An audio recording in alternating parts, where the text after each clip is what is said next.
Well, cool. Thanks for coming on, man. I Yeah. think Reigning Champ was one of those brands that I always felt like lived in this like taste maker category that I was always like drawn to, especially visually. This is something I talked about over in your guys' booth, but how important does the brand's visual identity show up in that capacity for like what you guys are doing in the space, just as like a high level view? Yeah, I mean, I think for us, storytelling and coming from a really authentic point of view is really important to us, and we like to do everything in house. And with the narrative and the kind of timeless quality behind the product, we feel they go really well together, and it's always paramount for us. And I think the way that you guys show up too speaks to the level of product you guys have. It's very elevated. When it comes from a storytelling perspective, where does the process start? Does it start with product and then it's how do we tell that story? Yeah, so I mean, we always have a point of view, and that point of view, comes from a place that is somewhat consistent. But then we look at the product, and we started as makers first, as I'm sure you know. And so,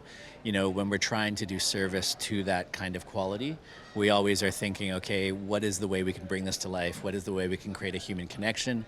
And what is the way we can, hopefully entertain people while we get there? And then like talent in space, where things are shot, even like music, all the little details that help kind of bundle everything together in that like mood boarding process or development process of a content piece. How does all of that stuff come together? So, it's pretty interesting. We're up in Vancouver, and we almost joke that a bunch of different agencies have signed, friends of the brand that we've street cast, that we have a big circle of friends, and as is the case, and it's always finding a friend. When we score all of our sort of storytelling, that's another friend of the brand. We do everything completely bespoke to what we're storytelling, and we just try and create authentic moments with our friends, and doing it all in house is pretty interesting because everybody's on the same page. So from editing to scoring to shooting, it's all the RC team. And with that, it allows us to, continue to sort of push each other while still having consistency in our point of view. Yeah. Has there been any like response or feedback that has been interesting from your guys' standpoint that you've seen in the industry, whether it's through social or even just like feedback that you've heard from consumers, or just like even from a content perspective, the way that it shows up? It's so elevated. It has to reach like an interesting endpoint. Yeah, definitely we have fans, that are, always sort of, show us the love. There is a fairly big brand that we won't name that one of the guys that we sometimes shoot with had done some freelance work for him. And he revealed that there was a lot of Rating Champ stuff in the creative director's office when he was out here, which was nice to see. We do what we do, and we come from the other side of the coast and come from Canada, and so we're pretty insular, but we just try and tell stories. What are like the most influential spaces that you guys draw in? Because you operate in so many different categories. Obviously, like the athlete-centric focus is a priority, but like where are those inspiration points coming Yeah, from? well, I mean, the culture of sport is something that we traditionally have always drawn upon, and it's not necessarily the act of the sport itself; it's the feelings around it, and it's the emotion, it's the human connection, it's even the things like the ephemera and the details and the things that you obsess over. I remember. We were doing a series on rituals in sport, and golf is such a rich sport for having rituals. And we were doing actually a tennis story at this time, and I reached out to Skratch Armstrong, who's a friend of the brand and iconic in the history in Canada of hip hop. And we were talking about ritual, and he's like, I don't think I'm your guy. I don't have anything. And he's a tennis nut. And, I was like, well, what do you do? And I started telling a story about this guy, Yvonne Lendl, who every time he walked up to serve, he would pluck an eyebrow out, and then he would take sawdust from his pocket and put it on his grip. And he's like, oh my God, I remember that when I was like 10 years old, growing up watching Yvonne Lendl. Yeah, I totally have, a ritual. I spin my racket 3 times. I make sure that it lands here, and I do that. And it's just finding that common ground with, whoever you're working with. That is crazy you mentioning it, because I think that's what most resonated for me. Again, somebody who's been in brand marketing for over 10 years, but then my entire life has been like dedicated to sport. Playing a bunch of sports in high school and as a kid growing up, and then playing college football. There's a level of emotion that I don't think a lot of people resonate with or understand, but it comes through in your guys' content. And I think that's why there was a lot of, again, resonation with how the brand came off to me through your guys' storytelling, which then draws inspiration into your guys' actual product too, where there's such a level of like elevated texture and like the minimalism is really interesting. Like, what's the duality between the way you guys shoot content and I product? think we always try to be timeless. Everything we do is considered. So from the start, we came from a maker's background, and before we even had Reigning Champ, we were making for a bunch of other brands. And so with that point of view, we were thinking about, when you start with like a raw material and then you think about, oh, what would this incredible French terry turn into? And then think about a construction technique, and then the final form comes, which is probably a little bit backwards than a lot of other brands sort of looked at developing a piece of apparel. And so with that, there is this consideration across each step, and that timelessness in terms of its point of view and how we look at building, a collection across silhouettes. It's something that, carries forward into our storytelling, into our photography, into how we talk about something, and it's that consistency across the board. So how long have you been with the brand then? I've been with the brand for about 6 years. 6 years. And interestingly, I'd been sort of adjacent to and had worked on various projects with Craig, who was the founder, for a number of years before that, with our sister brand Wings and Horns, which has been paused, but across different special projects and things like that. Has the process changed at all? Because timeless, like visually, when you look at product, it looks simple and minimal, but like the process of that is very complicated. I said it a million times, but like to get simple right is one of the most complicated processes. Has your guys' process changed at all over the last 6 years? It hasn't really. I think we have a slogan that's somewhat internal: respect the details, master simplicity. And it's so hard to actually do that. And so that attention to detail across all that we do, as you've seen now, we're leaning a little bit more into, traditional sportswear, fully fashioned knits.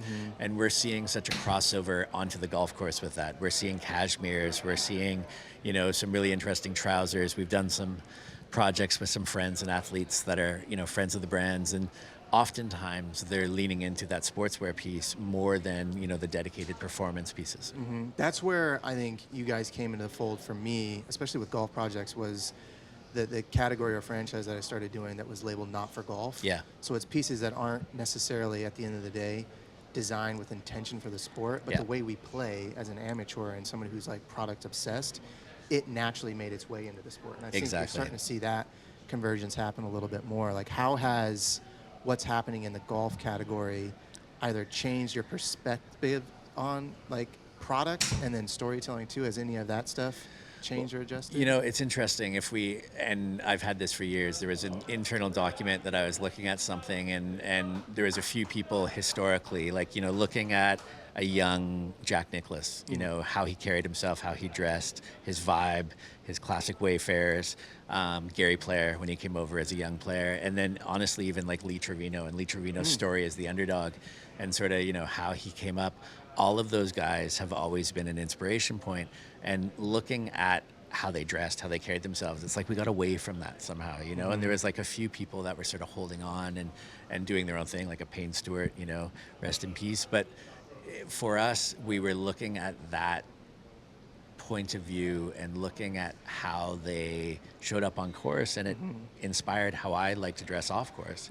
And so just bringing that kind of timeless, product that really transitions from the course to off the course and vice versa. I really don't think you need to feel like, okay, I'm wearing golf attire today. You can wear something that performs, that moves, that does all of those things, but that carries you off the course as well. To that point, is there anything that has existed in the past or currently exists today that you guys refine intentionally for golf? Definitely. Yeah. There's certain products that, as we continue to look for something that, could be a solution on course, but also works off course, we'll continue to refine, the raw materials or the fabric, looking for a hand that feels like, so right now I'm wearing, a classic PK knit and a traditional Supima cotton. And how do we find something that feels like this, but still performs from like a moisture management, temperature management perspective? And I think, we're getting there, so it doesn't immediately feel like that polo that everybody else has. Which I think is interesting in the space. Like, that is starting to come full circle, where there's better context and people are articulating the benefits of like non-polyester blends. Yeah. Where they're starting to reintroduce these blends that are refined that work for golf. Absolutely. That aren't necessarily what we saw in the 60s and 70s where guys are just pitting out Yeah, and sweating yeah, everywhere because there's yeah. been a refinement of those fabrics, even the way that things are cut and lay on the body. To that point, have you guys looked back in the archives of existing Reigning Champ product or even stories that you guys told in the past to help storytell or even product development? Well, future you know, it's stuff? funny. So as I was saying earlier, you know, being sort of adjacent to the brand for a number of years previous to working there, I have some pieces from sort of Reigning Champ's early years, just after being a manufacturer around 2007, 2008. And they're actually closer to the fully fashioned product, the sportswear product that we have today. I have a pea coat that's this incredibly dry hand, really heavyweight French terry with leather buttons, leather pocket trim. We had a partnership with Huff years and years ago, like 2009, and we actually did a series of Oxford cloth button-down shirts then. And so all of these people, you know, that know us from our cut and sew, you know, classic sweat fleece, not realizing that we had those origins, you know, again, just with the concept of making quality product that was timeless and that really sort of transcended trend. I guess to wrap things up, like, is there anything that is upcoming on your radar from like a brand storytelling standpoint that you're really excited about? Yeah, actually, it's, you know, interestingly, it's kind of transcending the golf space and going into that 19th hole again. But G.H. Bass, the iconic, you know, inventor of the penny loafer, we're doing a pretty interesting project with them, and we're actually mining a little bit of sort of basketball world for that. We make these basketballs with Spalding that we've made for years and are you know, pretty iconic, and they use a Horween leather, the original basketball leather. And so we took that idea and put it into the vamp of the penny loafer to bring a little bit of that DNA around the culture of sport into it. And then in the sole, you know, classically they have this leather sole, and the sole, as you wear them, reveals channels of a basketball into the leather sole as the paint wears off. So the storytelling around that's pretty interesting. We have some pretty some pretty cool things coming in holiday season as well. And yeah. Awesome. I really appreciate the time, man. Again, massive fan of the brand. Yeah. You Thanks, guys are Ray. absolutely crushing it. Love it as always. Appreciate it. Take care.